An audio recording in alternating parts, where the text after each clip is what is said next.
Welcome everyone, I'm Erin McGew. I'm the director of the Duxbury Rural and Historical Society. It's my honor to welcome you this afternoon to the 2021 Bradford Symposium, which is focused on social justice in Northern history.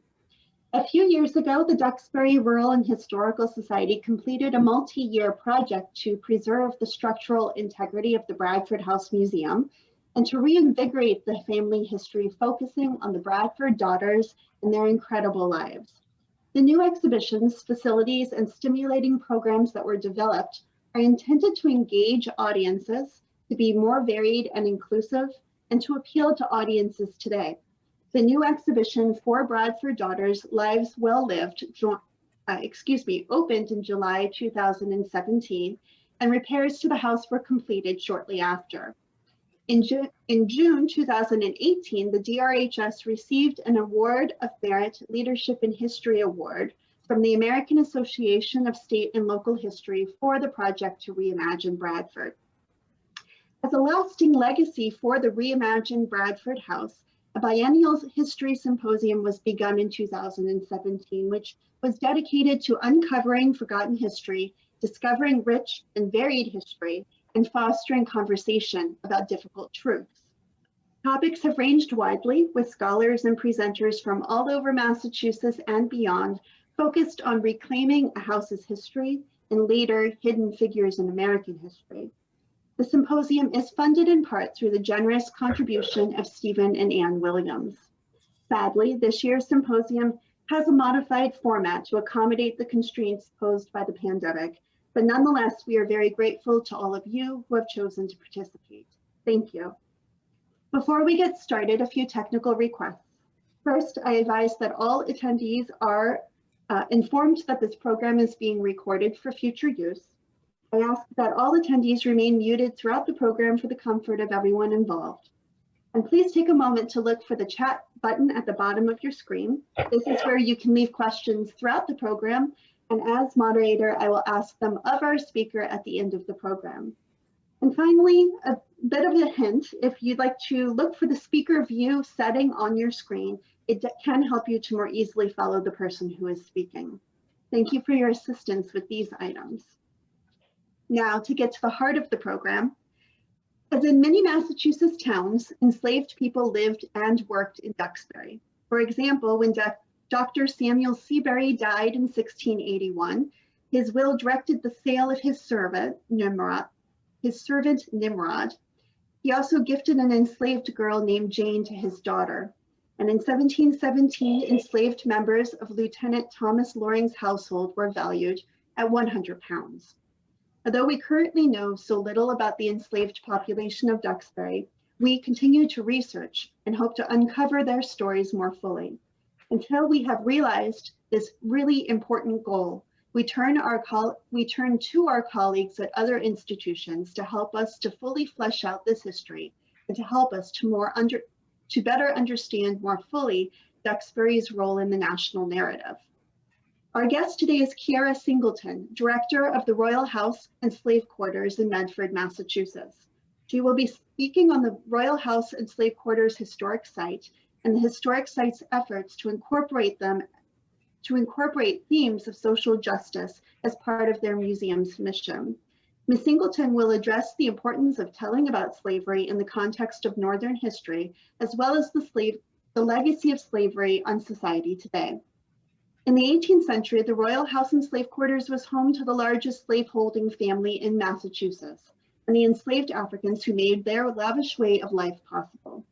The slave quarters is the only remaining such structure in the northern United States, and the Royal House is among the finest colonial era buildings in New England. Kyera Singleton is the executive director of the Royal House and Slave Quarters. She is also a PhD candidate at the University of Michigan, Ann Arbor in the Department of American Culture. Currently, she is on dissertation completion fellowship in History Department at Harvard University. Before joining the History Department as a dissertation fellow, she held prestigious academic fellowships from the Beinecke Foundation, the Andrew W. Mellon Foundation, Emory University's James Weldon Johnson Institute for the Study of Race and Difference, and the American Association of University Women.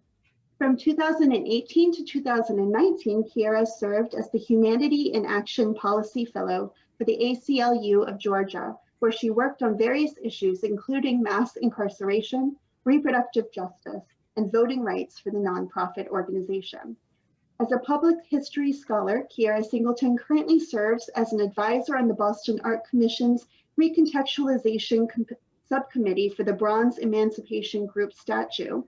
She is also a member of the Board of Public Humanities Fellows at Brown University, which brings together a collection of museum leaders from Rhode Island, Massachusetts, and Connecticut. It is my pleasure to welcome Ms. Singleton. And Ms. Singleton, thank you, and you may begin.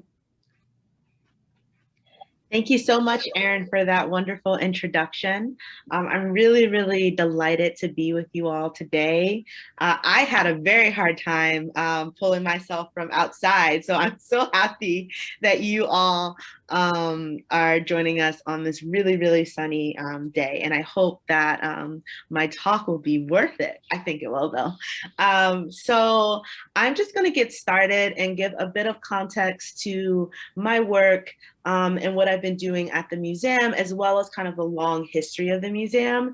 And then I'm going to actually show you all a bit of the new virtual tour video that we filmed that will be actually going public in the next few weeks. So you actually get a sneak peek of it, and you can tell me what you think. You know, if there's anything, you know, wrong, please let me know so we can fix it before it goes out to the public. So I'm just gonna share my screen really quickly. And then we will begin.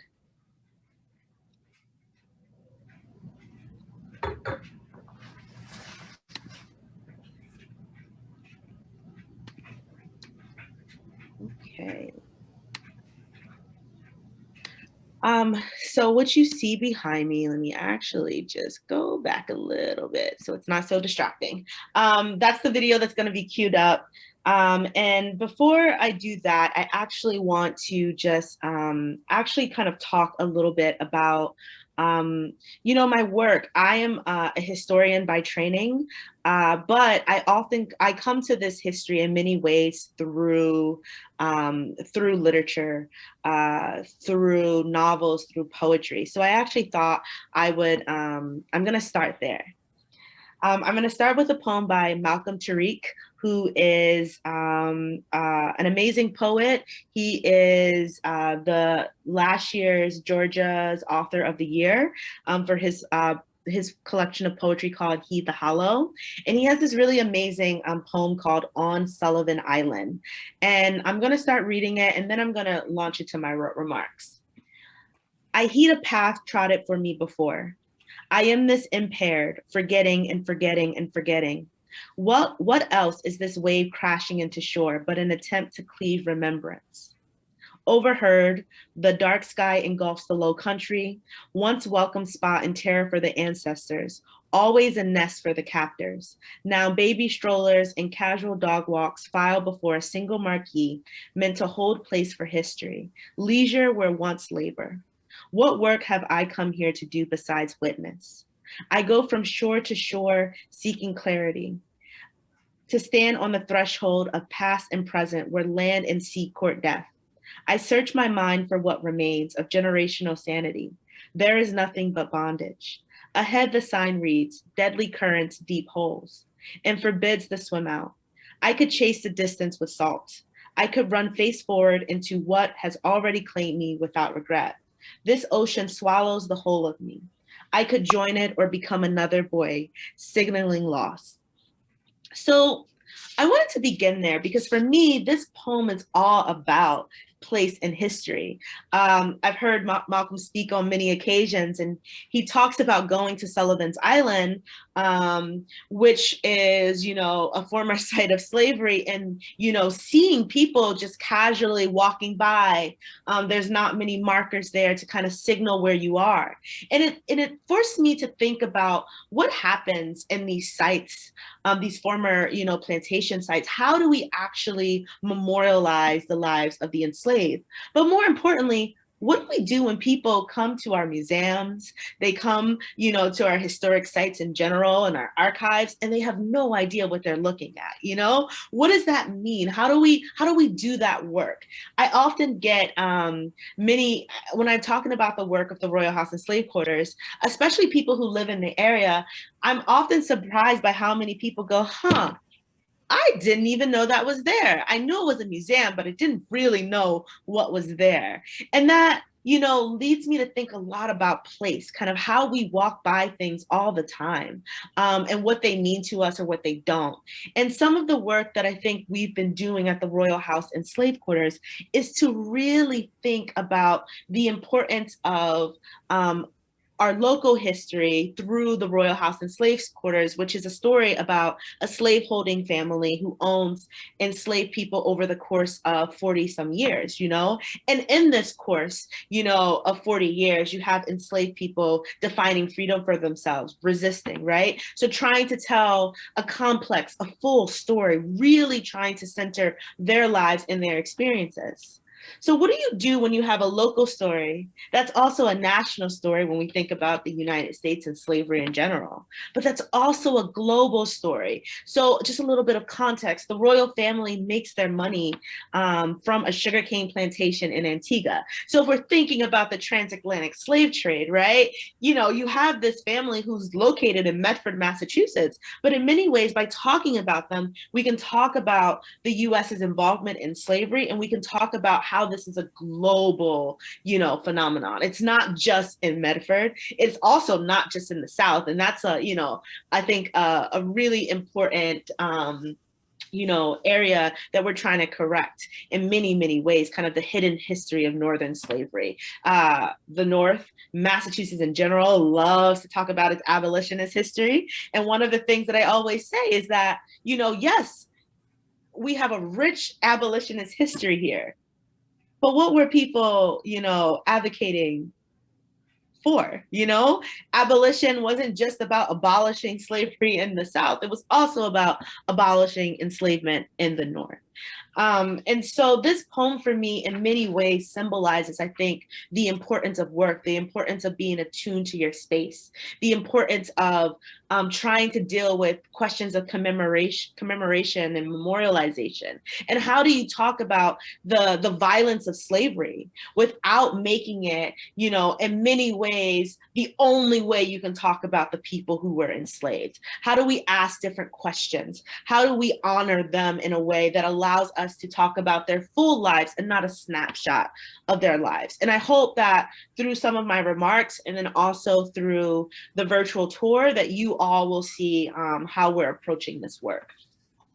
So just a little background about why studying Northern slavery and talking about it is really important. So in many ways, when you think about the North, you think about abolitionism, you think about the rich history of people who are fighting against enslavement. Yet slavery was an important and integral part of Northern society. Scholar Wendy Warren, author of New England Bound, Slavery and Colonization of Early America, estimates that by the 1670s, more than half of the ships in Boston's harbor were going to and from the West Indies. We also know that in the 17th century, white colonists enslaved and stole land from indigenous populations. The food grown on this land, the livestock tended to on this land, and the wood harvested on some of this land was used to actually support the sugarcane plantations in the West Indies. So I think this is important for several reasons. But one of the reasons I think this is really important is that we often get caught up in numbers. Oftentimes when we talk about slavery in the North, people will often say, well, there weren't that many enslaved people in the North versus the South, so it couldn't have been as bad, But really, the numbers actually obscure the truth. Scholars such as Jared Hardesty, author of Black Lives, Native Lands, White Worlds, A History of Slavery in New England, shows that while enslaved people made up 4% of New England's population, in Boston, that enslaved population hovered around 12%. If I were to go to neighboring, Rhode Island and look at those numbers, enslaved people accounted for over 25% of the population over the course of the long 18th century. So this is really important when we think about these numbers and context, is that if you compare it to a different region in which there are a ton more enslaved people, and say, well, there weren't that many enslaved people in New England, you actually miss the context. You miss the important part that it doesn't matter if there was one person enslaved or 1,000. The important point is that their lives mattered, and it's up to all of us to talk about it. And so I also want to highlight the fact that the wealth enslaved people generated for this country and for families like the Royals while enduring the brutal and dehumanizing system of enslavement should just never be forgotten in general. And so that's kind of where I get, frustrated with the conversation about numbers, because if we have a conversation that says, well, there weren't as many people enslaved in the North, what are we saying about how we talk about this history and how we value this history in many ways? So one of the things that we try to do at the Royal House and Slave Quarters is through our tour is to really talk about slavery and freedom in the 18th century. And really, we've done a lot of work over the course of the last 15 years. And I shouldn't say we, I should say my board of directors. Since I'm fairly new to the position, I've only been here for actually almost a year now. And so over the last 15 years, they led a really big strategic plan to reinterpret the site and to really try to center the lives of the enslaved people, so that no matter what area you're going into in the house, you kind of never lose track of what our site is about. And so, when you come to our site, obviously, slavery doesn't begin with the royal family on the land that the museum sits on now. Massachusetts in general had a long history of slavery before our site story begins. And actually, Governor Winthrop actually once occupied the land, and the land is actually a part of a 1631 land grant that was approximately 500 acres. Now, if you've been to the Royal House and Slave Quarters, it is no longer sitting on 500 acres. It sits on a very, very, very small plot of that land. But I like to say that because you just imagine how big it is, 500 acres is a lot of land. And so when you think about that land, the question goes, who's tending to the land? Who's milking the cows? Who's picking the apples? Who's, doing all of the work to maintain the wood, just doing all of the work in general to maintain a 500-acre estate? The people who are doing that are enslaved people. And so one of the things that we really care about is that you don't come to the museum and you look at the grandness of the house. It's a beautiful mansion, and people often remark about how beautiful it is. And I often say, okay, what's behind that beauty? That if we look at the architecture and say that is very beautiful, the question is, as well as, how do you also talk about the not so beautiful aspects of the site in a way that is both educational and educational and accurate. And so that's why, getting the history of slavery right is so, so important to us.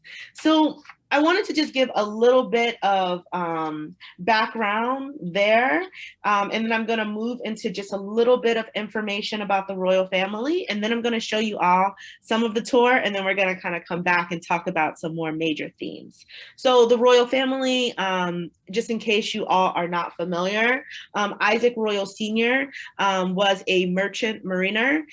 He was from the New England area, actually moved to Antigua, started a sugarcane plantation, and that's where he actually built all of his wealth.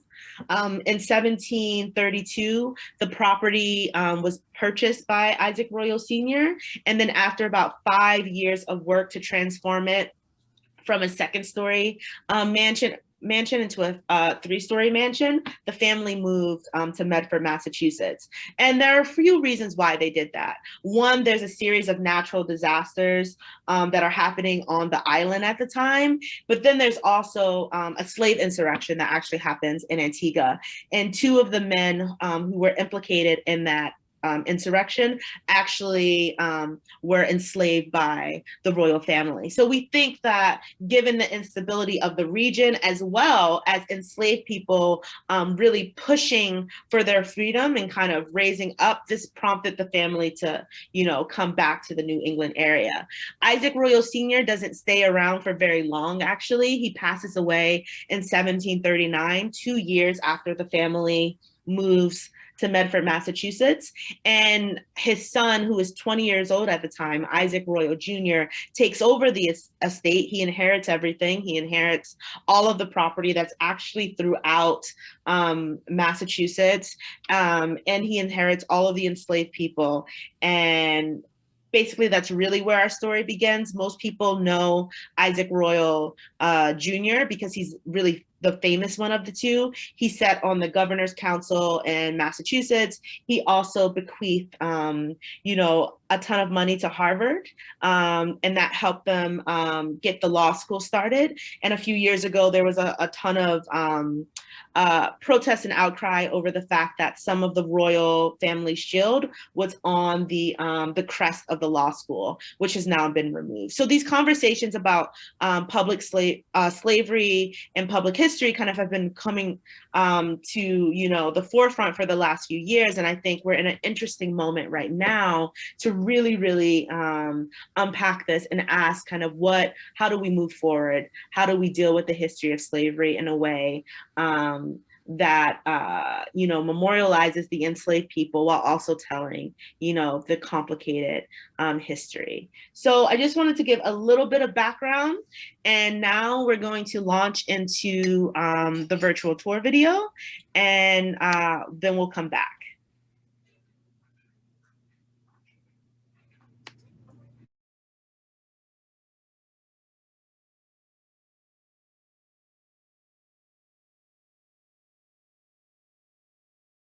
I stopped the virtual tour because I wanted us to kind of come back and have some more conversation. I'm going to take you into some other spaces just like in general via PowerPoint, but that will give you I hope that gave you a good sense of kind of what the museum looks like and how we are doing the interpretation that we're doing. Sometimes, when I'm talking about it, I feel like it's more powerful to actually see it in action. So for these last 15 minutes, I'm really going to talk about kind of the power of interpretation, as well as thinking through how do we talk about the 18th century, but also today. So I'm going to share my screen again.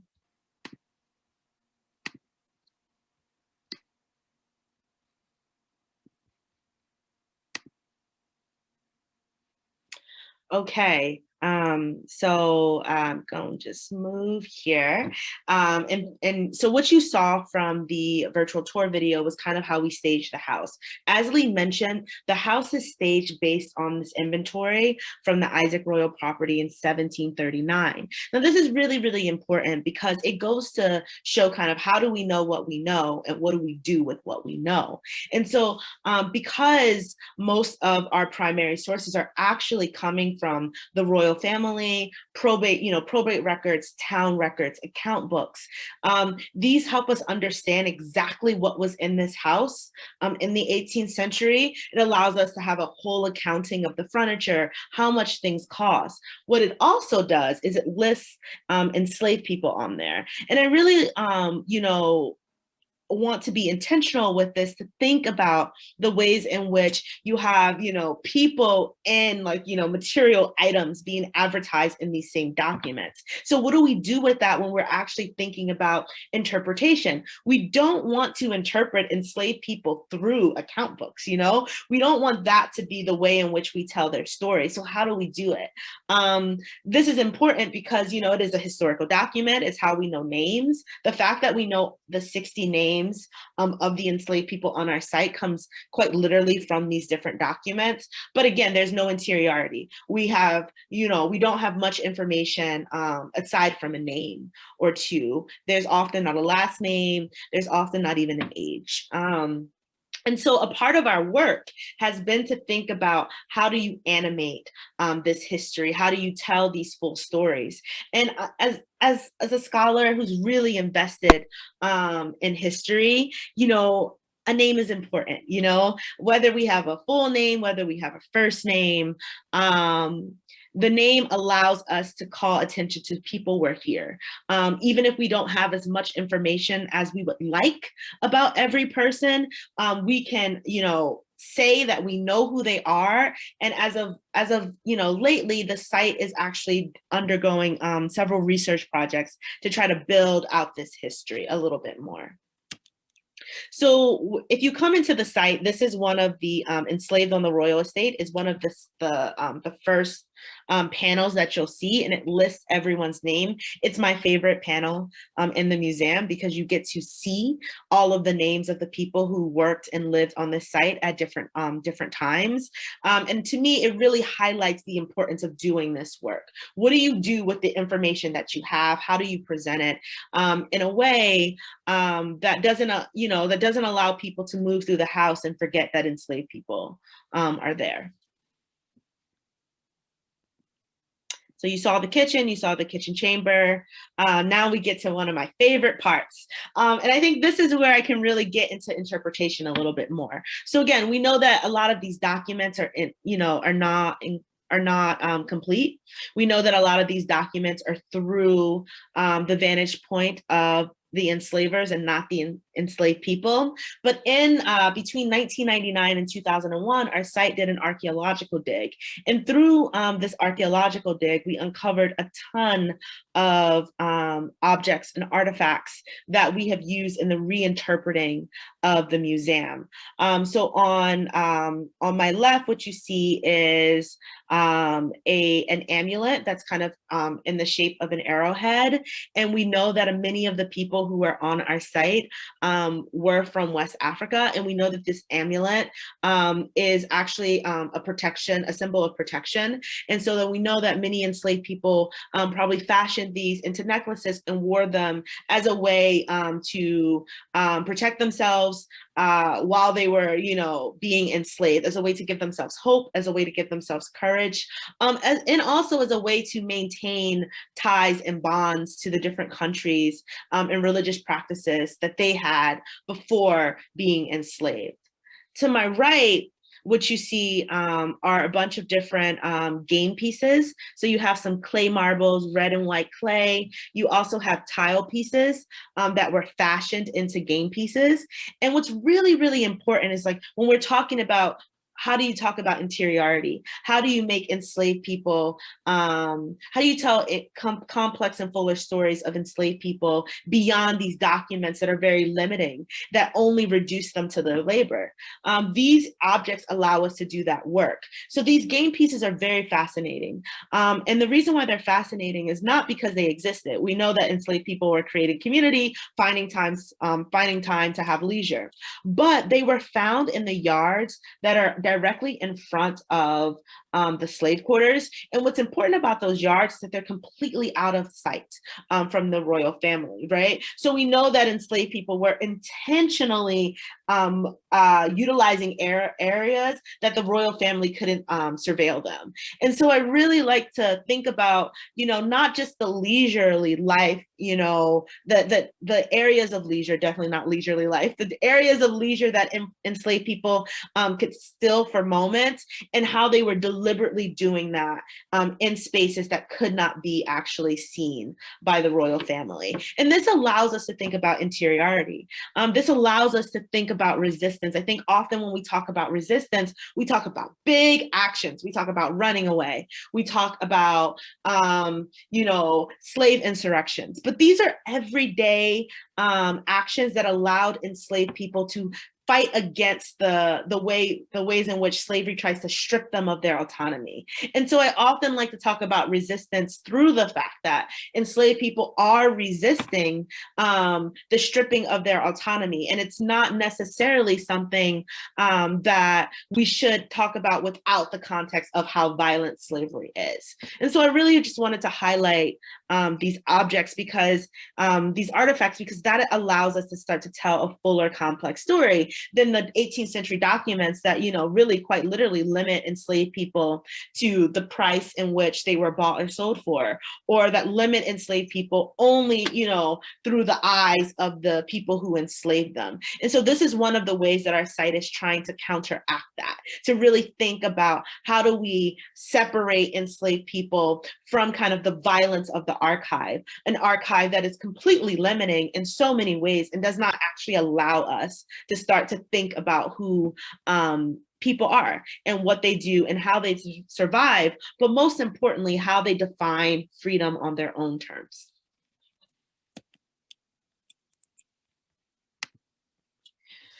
So one of the people on our site that we know the most information about is actually Belinda Sutton. Belinda Sutton was a woman who was enslaved by the royal family. And the reason why we know the most about her is that in 1783, she actually petitions the Massachusetts legislature for a pension from the royal estate. And she petitions, and then over the course of a decade, petitions 5 more times. So this story is really important. Often when we think about resistance, we don't think about how enslaved and free people actually utilize the court systems in ways that are outside of just petitioning for freedom.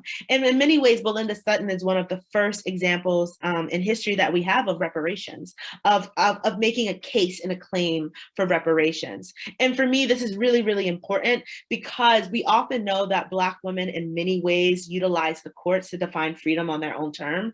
When we think about Massachusetts in general, you have the Quock Walker case that we know really kind of gets us to a point where we can talk about the end of legal slavery. You also have the case of Elizabeth Mumbat Freedom, you know, that also allows us to get to a space in New England where you can get to the abolishing of legalized slavery in this state. But Belinda Sutton is very interesting because it's not about petitioning for freedom. It's actually about petitioning to recoup some of the money and wealth that she made for the royal family while she was enslaved with them over the course of many, many decades. And what's fascinating about Belinda Sutton is that Isaac Royall Jr. actually writes her into his will, and he says, she can either go with his daughter or she can have her freedom. And obviously Belinda Sutton chooses her freedom. I think this moment is also a very fascinating moment to think of how disconnected some enslavers are, because to think that a person who was enslaved would want to stay enslaved, you know, is actually just, you know, it's comical in many ways. And so obviously she chooses her freedom, and then this is how we kind of meet her in the historical archive.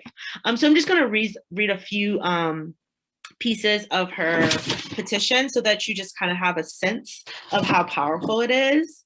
So it says, the petition of Belinda, an African, humbly shows that 70 years have rolled away since she, on the banks of Rio de Volta, received her existence. She was ravished from the bosom of her country, from the arms of her friends, while the advanced age of her parents, rendering them unfit for servitude, cruelly separated her from them forever. She learned to catch the ideas marked by the sounds of language, only to know that her doom was slavery from which death alone was to emancipate her. And though she was a free moral agent accountable for her actions, yet she never had a moment at her own disposal. 50 years her faithful hands have been compelled to ignoble servitude for the benefit of an Isaac Royall, while she, by the laws of the land, is denied the enjoyment of one morsel of that immense wealth, a part whereof hath been accumulated by her own industry and augmented by her servitude. She prays that such allowance may be made out of the estate of the royals as will prevent her and her more infirm daughter from misery, and she will ever pray. So the legislature actually approves the petition. They award her an annual payment of £15. They pay the first installment, and then they miss the rest of them. And so over the course of 10 years, she petitions 5 other times. So we have this rich source of material from Belinda Sutton. in. In many ways, this is very special. Oftentimes, as I said, enslaved people do not enter the historical record on their own accord.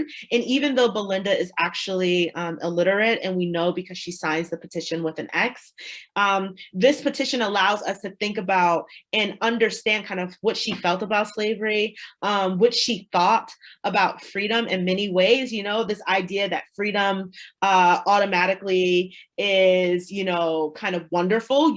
Through this petition, you understand that she's still suffering actually because she can't actually make enough money to survive. So what does it mean when you have this option to remain enslaved or to be free, but you have to actually kind of really think about what does freedom mean? And in this petition, Belinda is actually pushing against these notions that kind of freedom is this all-encompassing, you know, wonderful aspect for formerly enslaved people in the United States. And she's saying that freedom is actually, it's difficult because the actual laws of the land have not really changed, you know? And so I think that this is a lot of historical significance. And through this, we get to know Belinda Sutton, and we get to put her in conversation with all of the free and enslaved Black people in Massachusetts who are advocating for freedom on their own terms, and also really pushing the state to kind of think about reparations, which I think is just a really important historical document. So I kind of want to kind of end there with thinking about how do you tell these stories? How do you kind of paint a fuller picture and think about the work that we are trying to do to not only have people think about slavery and freedom in an 18th century context, but what happens when people come to our site today?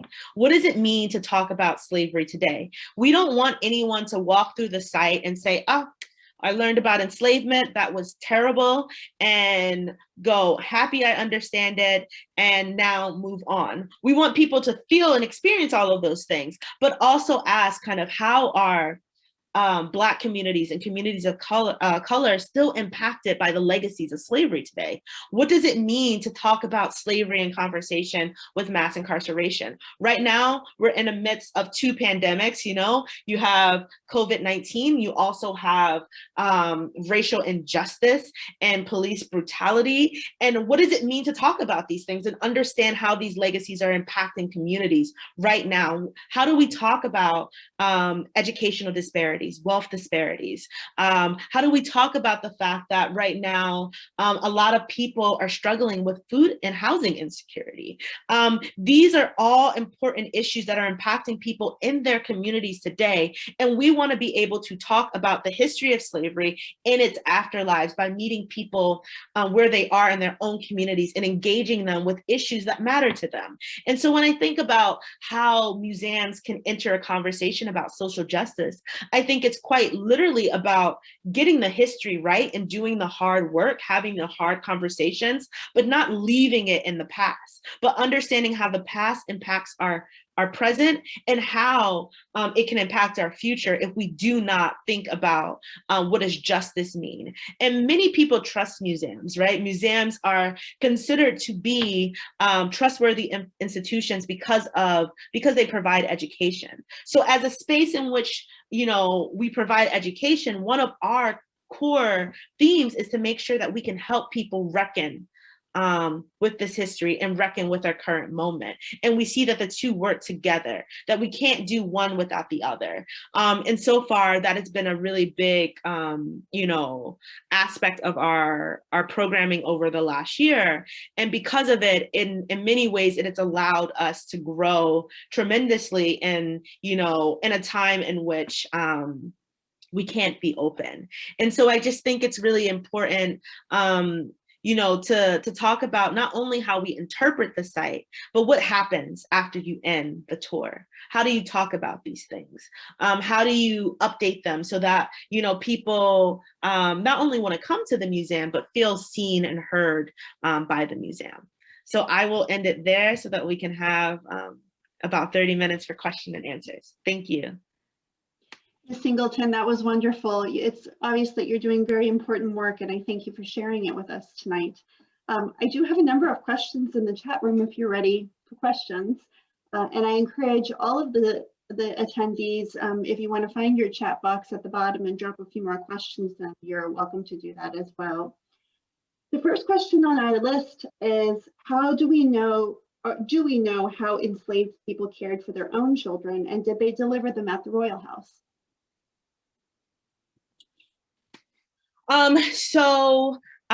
That's a really, really good question. So we don't know for sure, okay, let me answer this question in two ways. One, yes, we know that children are born at the Royal House and Slave Quarters, and one of the inventories, there's on the third floor, which I did not show you all actually, the inventory lists another bed and also a cradle. So we know that children are being born, right? And so we know that that space was a space in which enslaved women were sewing. So we think that, you know, an enslaved woman probably lived up there and the cradle was for her child. So that's one aspect of your, to answer the question, but we don't have a significant amount of information about kind of how births happen on site. We don't have like the archival material that tells us a lot about that, but we do know from that one document that enslaved children are there, they're born there. In terms of how enslaved people are caring for their own children, I mean, you know, they're doing work and in the meantime also raising their family, right? So we would have to think that, you know, enslaved children are also doing labor in many ways alongside their parents. So there are different tasks around the house that we think, based on just secondary research, enslaved children did. So kind of like candle making. We know that probably enslaved children were doing some of that, just pouring the wax into the molds. We know that enslaved children were most likely helping their parents pick berries to make different pies.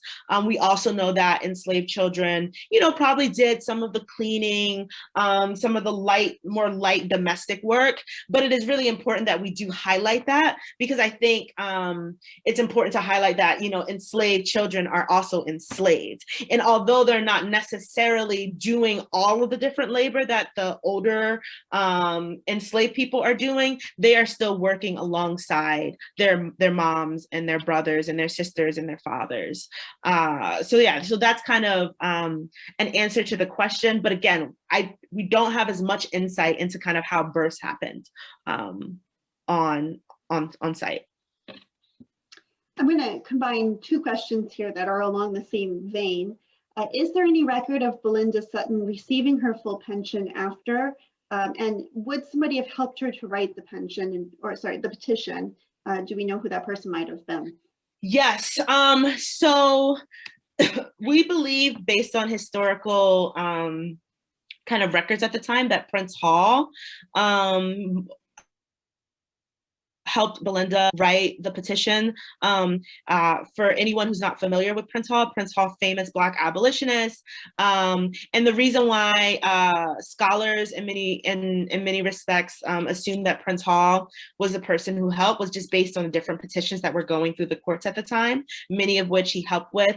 And you can kind of compare the language at the time and kind of make that guess. We don't have concrete evidence that it was Prince Hall who wrote the first petition for Belinda, but just based on the records that we do know that Prince Hall assisted with, the language is extremely similar. And one of the things that we're hoping to do is to really talk about how free and enslaved people in Medford kind of interact with free and enslaved people in Boston proper. And so we're hoping through doing that research, we can kind of get more of that information.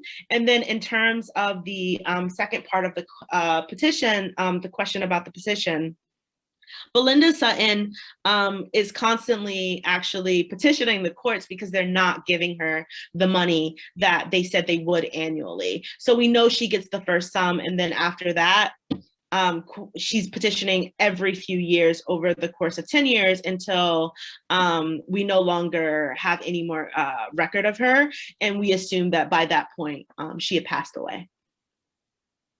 Thank you. How did the American Revolution change the nature and scale of slavery in the North?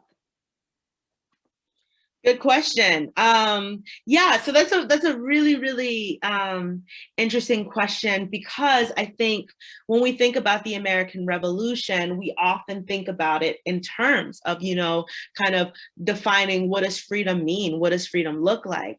And what you have is that it actually inspires a lot of enslaved people to quite literally use the language from the Declaration of Independence and all of the movements from the American Revolution to advocate to end enslavement. However, just because Boston ends it legally, and we know, again, as I was trying to get at earlier with the conversation about freedom, that freedom doesn't look like what we want it to look like after enslaved people get it. We know that most other, states do not abolish slavery right away, right? And so the American Revolution gives enslaved and free people kind of the language to kind of utilize against the colonists in many ways, to say, hey, this is what you said. How do we benefit in this? If this is true for you, why isn't it true for us? And they put pressure on Massachusetts. But again, Massachusetts outlaws slavery. It's the first colony in the North to do it, but it was also the first colony in the North to legally establish it as well, And so I think it's a really interesting paradox that happens, but it does begin the conversation about abolishing slavery in general in the North. And in many ways, that trickles down to the South. And we know that, we don't get there until the 19th century, but it is the beginning of those conversations. This comment says, excellent presentation, the truth matters, the full truth. My question is, beyond historical documents like home ledgers and inventories, what other data sources do you use in discovery and reinterpretation in your historic house? Yeah. So some of the other things that we use are the artifacts. There are a ton of them. I only showed a very small sample, but there are thousands and thousands of artifacts, some that are on our site. The rest of them are actually at Boston University on display. And one of the things that we've been thinking about will probably be trying to rotate some of them so that we can start to tell different parts of that history. But that's a lot of what we use, kind of the artifacts. We use a lot of secondary information to kind of to build out the history that we know, to talk about what enslaved people were most likely doing. But the other thing that I think that we do is that we utilize the slave quarters in many ways. So you saw the outside of the slave quarters, but we didn't go inside of the slave quarters.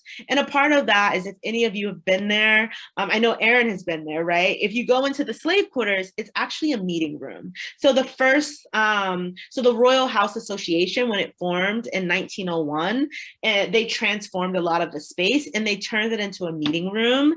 And so when you go into the slave quarters, it's not actually what it would have looked like in the 18th century. But that space is really important in terms of interpretation. One, it allows us to think about spaces in which enslaved people are moving in and out on a daily basis, kind of what work they're doing. The artifacts were found, many of the artifacts that were found around the slave quarters actually has helped us think about the type of labor that was done in that space. And the video in the kitchen, you saw the milk pans, the big shallow bowls that would allow them to skim cream and different things. Many of those were actually found near the slave quarters. So what we know and what we can guess is that in that space, it served as both a workspace and a living space for enslaved people, that we believe that because those items were found near the actual quarters, that the slave quarters was also a dairy, where they, started the process of turning kind of getting the cream, turning the milk, all of those different things into products that were eventually kind of taken into town and sold by the royal family and also used by the family itself. And we also know that that space was also probably used for ironing.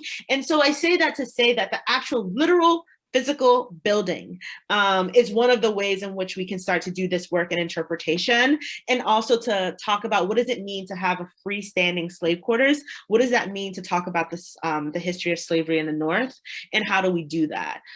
We hope to transform the space back to its original state. That will be a long-term project, one in which is a big goal of ours, but it will just take a long time. But we have other items in the house, like the Copley paintings, and hopefully we'll be doing another archaeological dig, and we're hoping that will turn up a lot of other information. One of the things that also was mentioned in the video is that Penelope Royall moves to Cambridge. So we've been doing a lot of work actually with Harvard's Legacy of Slavery initiative to also try to learn more about slavery in Cambridge and kind of how slavery between Medford and Cambridge were happening, and hopeful that will turn up more objects and documents eventually to help with interpretation. Again, I'm going to combine two sort of related questions. When did the enslaved people at the Royal House see freedom? And where is their burial place on the property, if there is one? Those are big questions. So we actually don't know about where many of the enslaved people are buried. Again, it was a 500-acre estate. So if they are on the grounds, we don't quite know exactly where they would be. There's actually a burial grounds in Medford, and we do believe that some enslaved people are buried in there. Some really amazing middle schoolers actually kind of discovered the fact that the burial grounds didn't have any markers, and they actually launched a really amazing project to kind of start to unearth some of that work. And I can actually send it to Erin so that she can send it out to you all. So that's another area of research that we're trying to do now. But to answer your question directly, some of the enslaved people could be buried in the actual burial ground. Some of them could have been buried on the estate. The estate has now been, really pared down, and you have Tufts, which is on the land. You have a ton of residential, property that's on the land, businesses. So it is really kind of hard to think about that, to think about how you lose track of people, and, whether or not we can ever find out where they are and actually, do them justice in that way. In terms of your other part of the question, I think a part of what we're trying to do in terms of understanding the lives of enslaved people is to think more completely and creatively about how to do this work, and how to bring in other people and to create partnerships, to start to do more research and to learn more information, because we are a very small house, we're a very small house museum. I think people sometimes don't know that. And a lot of this work has been happening only over the course of 15 years. If you would have come to the museum probably before the early 2000s, I don't know how much you would have learned about enslaved people on the site. And so I know we're a very mighty organization, but we're very small. I always tell people, we're small, but we're mighty. So a lot of this work is happening in process now. Can you give any advice? I think this will probably be our last question, but I know there's a number of us, including myself, who would value your opinion on this. Do you have any advice on how to apply your teachings to the history of other areas, including Duxbury and Hingham? How can we better to understand the enslaved people and their lives in these areas? Yeah, it's a really, really great question. It's a really, really great question. I mean, you are already doing some really good work, and I think that a part of it is just having the courage to do it. A part of it is really having the courage to do this work, also to get the support to do this work, and I think, the board of directors, when they did their project, when they started to change the name, so originally it used to just be called the Royal House, and in 2005 it became the Royal House and Slave Quarters, to really center the lives of enslaved people. And I think a part of this is just about, what do you do with the information once you know it? Do you put it back in a box? or do you deal with it? And I think that a part of what we have been doing is trying to try to deal with it, to put it out in the open, to say that it matters, to say that this work is really hard and it'll take, you know, years to do, and that we're always learning more. But even if you're always learning more, you're still putting the information on display. So, you know, the way we talked about slavery in 2000 is not the way we talk about slavery now, right? Because we're constantly learning and we're creating partnerships. And I think a part of this is just really reaching out, you know, seeing how other sites are interpreting documents, creating cool collaborations, trying to find funding sources that will allow you to do this work, because it's work and it's hard work and you want to do it well, you know? So you want to know how to stage exhibits, you know? You want to do all of these things that would allow people to feel comfortable knowing that you're doing this history in a way that honors people as opposed to cause more harm. And so I think for me, I guess the biggest piece of advice is, you know, a lot of us are out here doing this work, so let's all be in conversation. We're stronger together, because all of this information actually is important, because we have no idea how people are moving around. And I don't know if there are specific connections between, you know, Medford and Duxbury, but you know what? I wouldn't be surprised if that happens. You know, we've been learning so much more every single day. Wonderful. Ms. Singleton, this really was a fantastic presentation, and we so much appreciate your time and your wisdom and your experience this evening. Thank you for joining us. Thank you for inviting me. It was a pleasure to speak with you all. And to everyone who's in attendance tonight, I want to thank you for being here this afternoon. And I'm sure I share Ms. Singleton's opinion here when we say thank you for supporting both of our organizations and people who do work like this. It's more important than ever. Have a good evening. Thank you.